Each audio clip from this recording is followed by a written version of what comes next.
J'ai toujours voulu un serpent, alors je me suis renseigné, j'ai hésité entre ça et ça. Trop de serpents. J'ai demandé à ma mère, elle a dit Burke, elle m'a envoyé ça. Du coup, je suis allé sur YouTube, j'ai cherché des vidéos, je me suis renseigné, j'ai fini par me décider une élave Climacophora du Japon. Problème, je savais pas où l'acheter. Du coup, je me suis renseigné, encore, toujours, j'ai appelé partout, et on m'a dit ferme tropicale à Paris. J'appelle, il m'envoie une magnifique photo, je tombe amoureux, c'est le dernier. Je l'achète. Là, j'attends une semaine parce qu'ils n'ont pas le droit de le livrer à cause des températures glaciales. Une semaine après, il est là. Petit moment ASMR.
Bref, revenons à l'essentiel.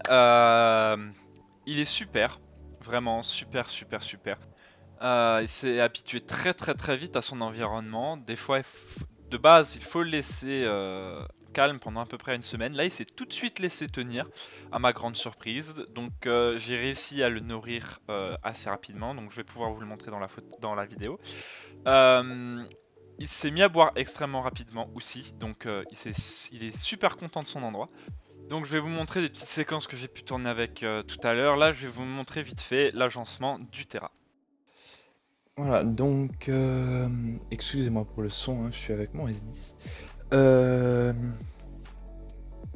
donc niveau installation, voilà, un terrarium aménagé, donc minimum une cachette à droite, une cachette à gauche, et un point d'eau à l'endroit froid, et un point chaud, côté froid. Moi j'ai pas mis beaucoup plus de cachettes parce que j'ai mis des très grandes cachettes par rapport à la taille du coup du Terra, c'est un 80, 40, 52 haut. On a donc une lampe UV, donc qui n'est pas nécessaire pour les reptiles, mais intéressant. Ça les aide à se développer correctement. Dans la coupole que j'ai vite fait, fait avec des canettes d'alu, hein, pour éviter qu'ils se crament dessus, j'ai mis une lampe en céramique. Donc ça c'est pour avoir un point chaud focal d'à peu près 32 degrés, si jamais vraiment il veut se chauffer. Et sur le côté, j'ai ici un tapis chauffant. 25 watts, il me semble. Voilà. Donc on met à peu près à la moitié, 2 tiers du Terra. Pour régler tout ça, donc j'ai ici un hygromètre, oui. Non, pas un hygromètre. Bah, une sonde, tout simplement. Donc là, on voit, je peux régler la température en journée. Je peux régler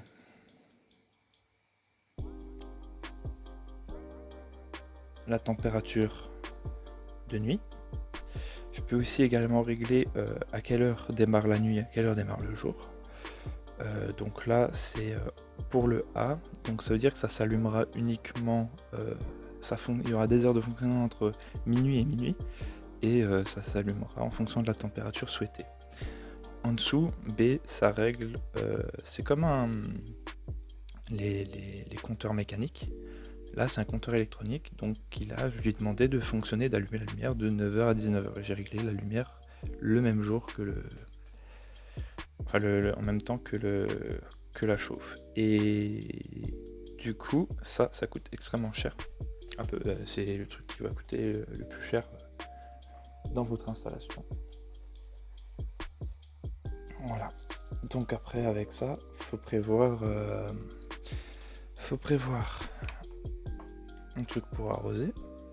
Donc à peu près une fois par jour. C'est pas obligé de détremper, même si le Climacofora a un besoin de 50% d'humidité, c'est pas la peine de détremper non plus le sol.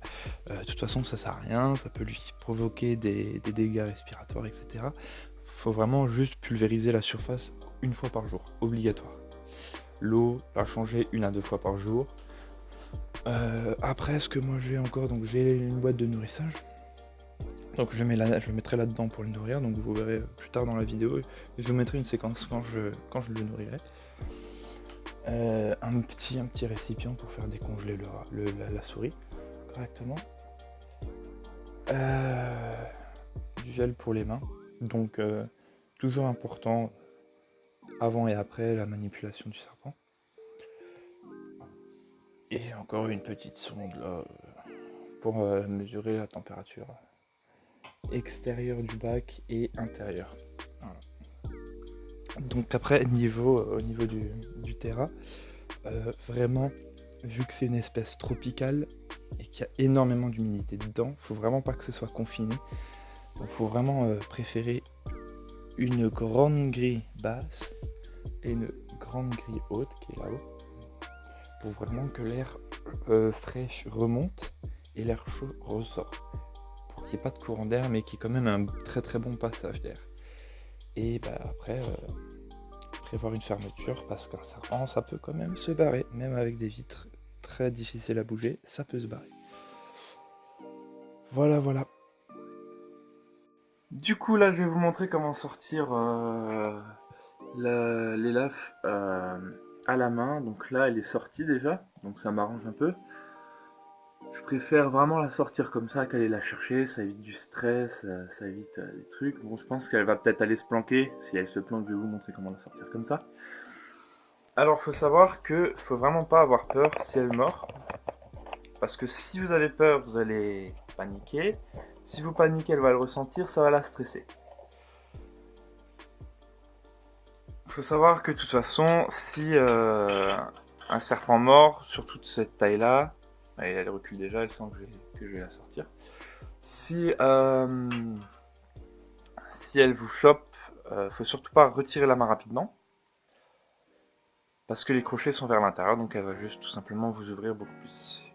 Les morsures sont vraiment pas dangereuses,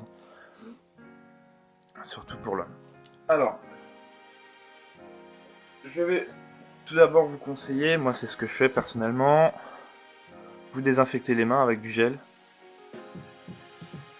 histoire de rien lui refiler. Vous attendez un peu que ça sèche et puis voilà. Ce qui m'étonne vraiment avec ma Climacofora, c'est que je l'ai à peine acclimatée. Et franchement, elle est vraiment très calme, très gentille. Je vais essayer de vous montrer comment je fais pour la sortir et pour la tenir. Elle recule déjà un peu. Là voilà, donc quand c'est comme ça, faut pas avoir peur, hein, vraiment. Hein. Faut venir la chercher. Voilà, elle va aller se planquer. Hop, voilà. Viens. Pas lui faire mal non plus, hein.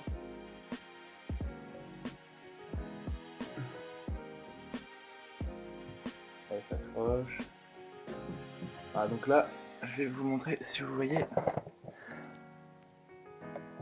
Elle sort par là. Donc on peut la faire sortir, hein. Je préfère largement la faire sortir que l'attraper à l'intérieur d'un bout de bois. On l'attrape tout gentiment. Oups. Je sais pas si vous voyez, ouais.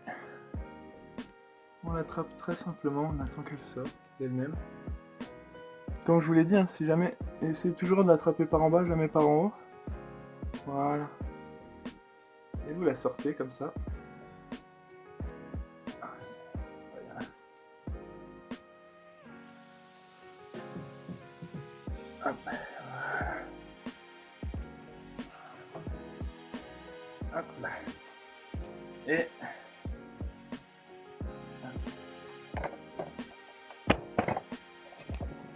Voilà. Et quand vous la tenez, toujours faire comme ça pour la calmer. Laisser un peu de liberté. Donc vous voyez, elle se tient déjà à moi. Si elle se tient à moi, c'est déjà bon signe. Ça veut dire qu'elle est plutôt calme. Voilà. Vous faites comme ça. Vous la laissez se balader. Il faut être vraiment très réactif. Hein. Faut pas bloquer ses mouvements. Vraiment la laisser glisser. Elle-même. Alors voilà, quand elle vient vers vous comme ça, essayez de la retenir comme ça. Avec la main. Ça évite que...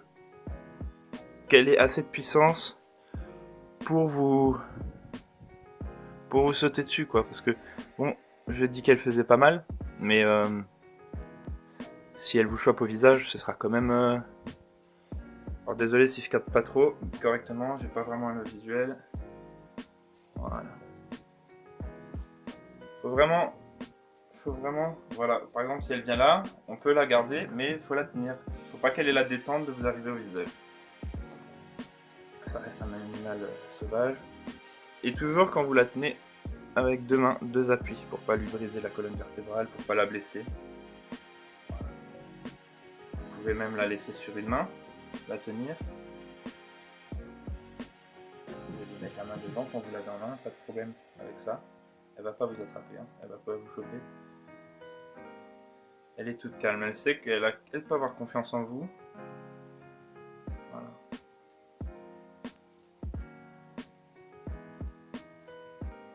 Elle sait qu'elle peut avoir confiance en vous sans aucun problème. Elle va pas vous attraper. Vous voyez, dès que je commence un peu à lâcher le deuxième appui, elle commence un peu à stresser.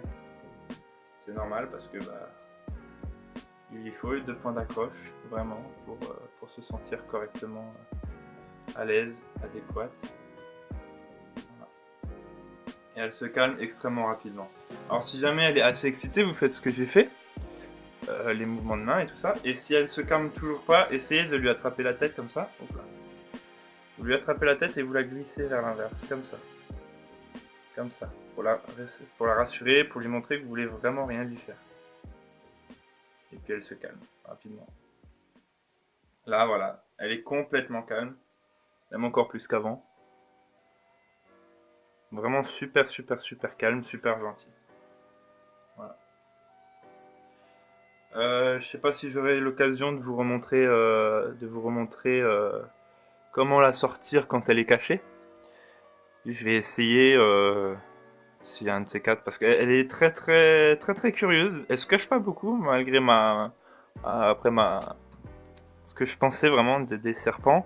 C'est vraiment en fonction des spécimens, parce qu'elle ne se cache vraiment presque pas, malgré qu'elle est censée adorer ça quoi. Donc je vais essayer de vous faire une vidéo quand elle est cachée, pour vous montrer comment la prendre, quand on passe la main par en haut et pour éviter de se faire mordre. Après je pense que vous trouverez sans problème des vidéos de ça sur internet. Voilà. Donc là elle est complètement calme, on peut même la laisser se balader à la main, sur le bras, il n'y a aucun danger là-dessus. Évitez juste qu'elle remonte près de votre visage.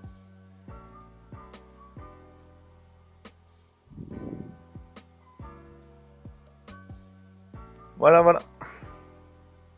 Comment sortir un serpent.